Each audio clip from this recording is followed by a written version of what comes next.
François Manieki Mabiala, je suis originaire du Congo-Brazzaville. Donc je suis né d'une famille de 5 enfants, dont je suis le dernier. Donc mon frère et moi, mon frère le premier, moi je suis le dernier. Nous encadrions nos 3 sœurs. Voilà. Et aujourd'hui, nous sommes 4 maintenant parce qu'il y a une sœur qui a rejoint la maison de Dieu. Ça fait un bon bout de temps. Donc j'ai grandi dans cette famille-là. Et puis mon père était un enseignant. Voilà, un enseignant formé par les protestants. Voilà. Et puis ma mère est chrétienne catholique. Donc j'ai baigné un peu dans cette foi chrétienne-là, qui fait que, mais tôt je ne suis pas allé au caté. Donc finalement c'est avec des amis comme ça que j'ai découvert la vie d'église. Je devais être en classe de 4e, et puis comme ça, j'ai décidé avec des amis pour faire cet apprentissage de la vie chrétienne.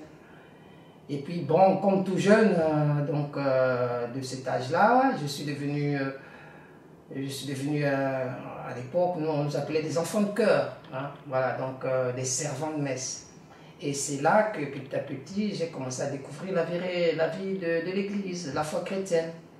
Alors ce qui m'a marqué dans cette enfance, c'est que chez nous au Congo et dans ma paroisse, on avait des prêtres qui venaient de France. Donc c'était des spiritains, des pères spiritains qui étaient des missionnaires. Et ce qui a commencé un peu à réveiller un peu mon questionnement sur la vie chrétienne, c'est voir ces prêtres-là qui arrivaient et étaient avec nous et vivaient leur vie dans cette joie fraternelle et tout. Alors, je suis parti d'un questionnement, sinon d'une envie, moi aussi j'aimerais faire comme ces prêtres-là. Aller au loin, aller aimer les autres. Et puis les aimer tels que Dieu me demande de les aimer, sinon les aimer à ma guise. Donc il n'y a personne qui me force ou qui me dicte les manières d'aimer, sinon que l'amour de Dieu que j'ai reçu moi. Donc voilà un peu. Et puis j'ai continué la vie de ce jeune garçon.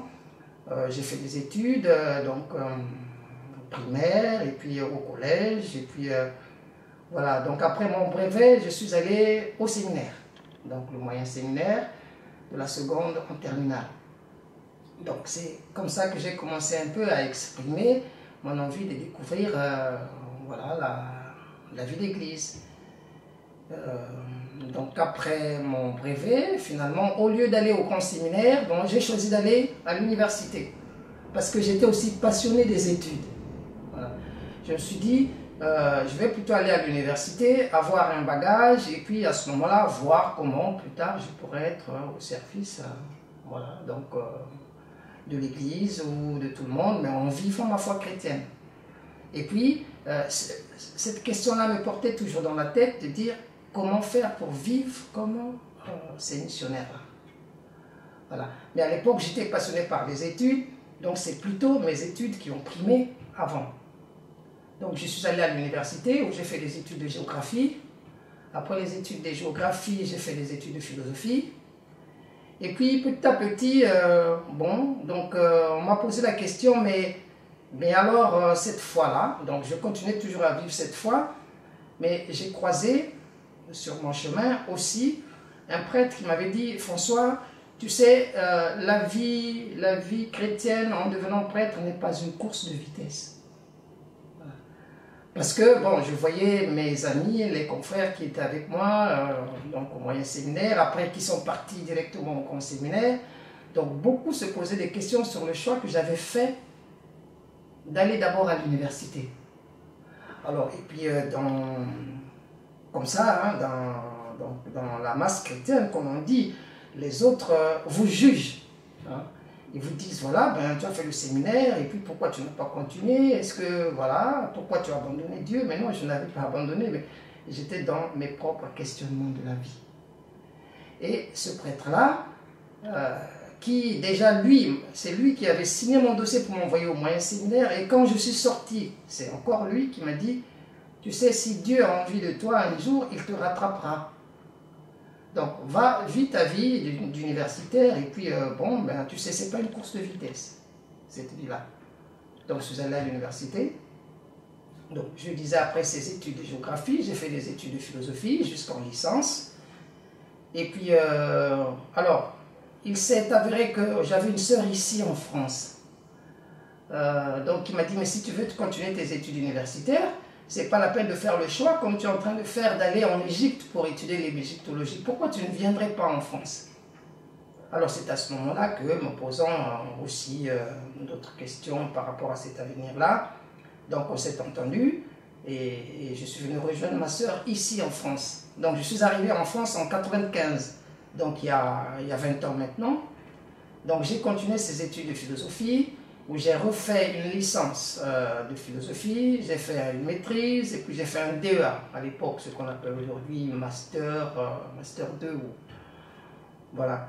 Donc, et c'est là que je rencontre encore une des amies qui était avec moi, de mes amies d'enfance, donc qui est religieuse chez les religieuses, chez les sœurs de Nevers. Voilà, qui me repose la question, mais dis donc, finalement, où est-ce que tu en es avec ta foi? Bon, c'est une question qui m'a fait rire un peu, parce que bon, je pensais que j'avais tourné un peu cette page-là en disant que bon, maintenant j'ai une autre vie. Maintenant, j'avais un projet de devenir un grand universitaire, terminer ces études-là et puis rentrer un jour au pays. Et puis, je m'étais orienté pour être professeur de philo à la fac. Donc, je pense que plus ou moins, j'avais tourné la page de penser qu'un jour je deviendrais prêtre. Donc quand elle me pose cette question, je dis tiens, mais écoute, moi maintenant j'ai tourné la page, je suis en train d'entamer une autre page de la vie. Mais je reste chrétien, j'ai toujours ma foi, alors qu'est-ce que tu veux?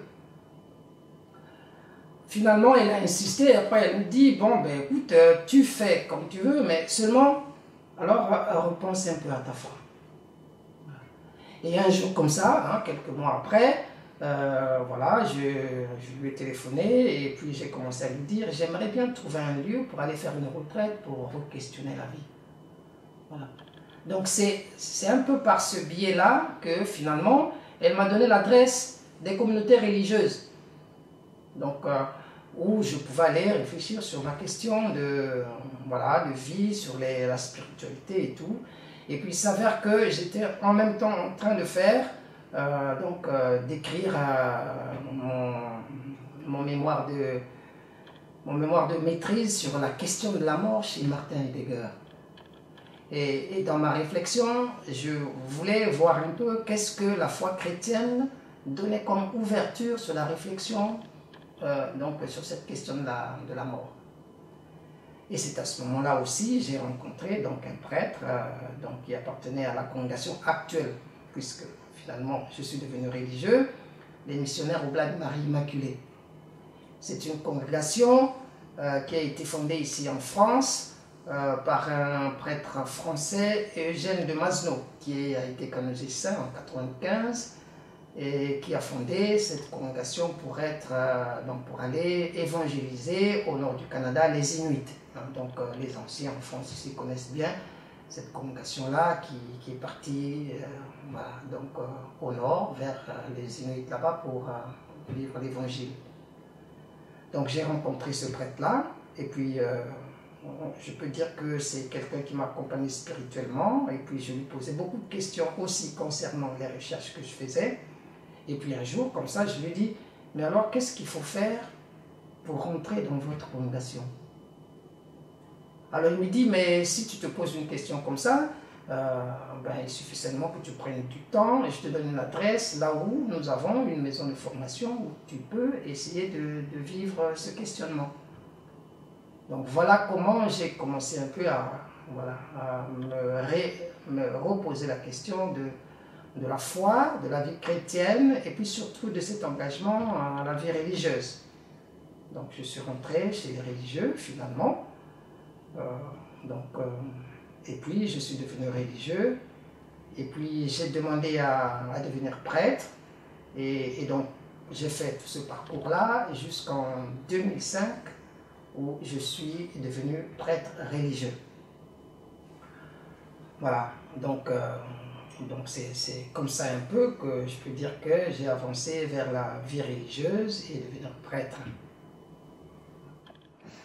Bon, alors je pense que je venais là donc de dire un peu ce qui faisait que je me suis intéressé à la vie d'un prêtre. Donc ces prêtres spirituels missionnaires qui venaient en Afrique. Et c'est ça qui a fait que je voulais être comme eux. Et puis, pourquoi maintenant prêtre religieux?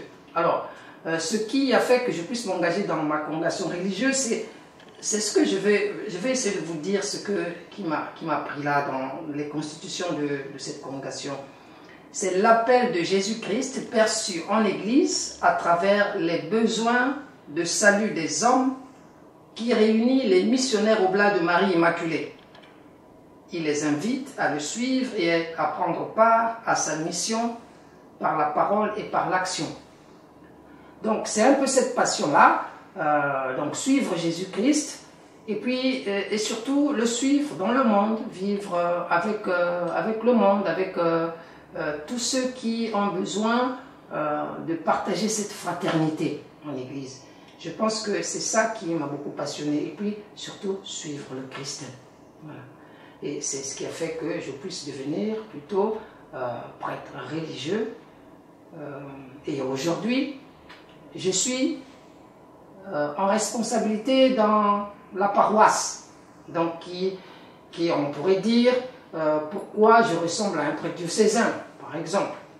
Alors, je pense que je ne suis pas prêtre diocésain, mais je suis prêtre religieux qui travaille en même temps en fraternité avec tout un diocèse de Reims. Donc je suis dans le diocèse de Reims depuis 2 ans maintenant, depuis 2012. Alors, et je suis prêtre en paroisse comme curé. Et ce que je vis là, c'est plutôt ce partage de fraternité. Partage de fraternité et vivre cette fraternité chrétienne avec les autres. Partager la passion de Jésus-Christ. Je pense que c'est cela qui fait que voilà, je découvre ce ministère d'être prêtre en paroisse. Voilà. Alors, ma joie d'être prêtre et ma joie d'être religieux, missionnaire, il faut dire que c'est la joie d'être plutôt un frère qui partage une vie, une conviction, une foi et la réalité humaine. En tant que personne, en tant qu'humain, cette réalité de la vie que nous avons reçue est pour moi comme don de Dieu. Partager cela avec les autres. Ça sont mes joies. Mes joies aussi de voir que je suis reçu par les autres. Je ne suis pas que curé qui vient, qui administre une paroisse, ou alors quand j'accompagne les jeunes en aumônerie, je ne suis pas que voilà, ce prêtre qui vient, qui initie les choses, mais c'est d'être reçu et de recevoir aussi beaucoup de choses des autres, et surtout en mission avec les jeunes, ces jeunes qui me considèrent comme un grand frère. Voilà. Donc ça sont mes joies que je partage voilà, dans cette mission. Des peines, c'est surtout la difficulté d'être vu comme si j'étais un chef d'entreprise. Alors ça, je reçois ça difficilement.